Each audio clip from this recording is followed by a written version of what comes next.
দাঁড়ান দাঁড়ান একটু প্লিজ, একটি সত্য ঘটনা শুনে যান আর সত্য কথাটা জেনে যান।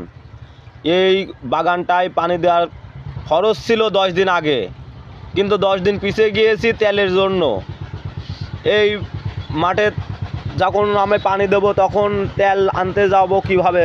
এখন তেল আনতে গেলে এই মাঠের ইঞ্জিনটা সহ নিয়ে যেতে হবে। ইঞ্জিন সহ নিয়ে যাওয়া কারোর দ্বারা কি সম্ভব? তেল পাওয়া যায় নাই, রাত 2টার সময় তেল নিয়ে এসে আজ পানি দিচ্ছে। আর যেটা বুঝলাম তেলের সম্বন্ধে, আপনারা কেমন কি বুঝেছেন আমি জানি না, কিন্তু তেলের সম্বন্ধে একটা জিনিসই বুঝলাম, সেটা হলো তেল দিচ্ছে কিন্তু ট্যাঙ্কিটা চেক করে দিচ্ছে না।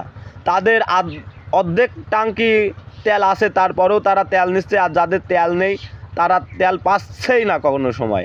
কারণটা কি জানেন? চেক করে দিচ্ছে না।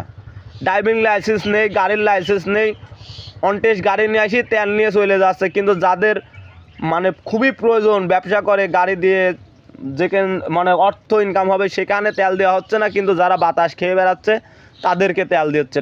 ট্যাঙ্কি লোড করে রাস্তায় রাস্তায় বাতাস খেয়ে বেড়াচ্ছে তাদেরকে তেল দেওয়া হচ্ছে অতিরিক্ত। কিন্তু যারা মোটর সাইকেলের বিনিময়ে হোক আর গাড়ির বিনিময়ে কর্ম করে খাচ্ছে তাদেরকে তেল পাচ্ছে না। এটা কিন্তু ঠিক না, এটা চেক করে দেওয়া উচিত।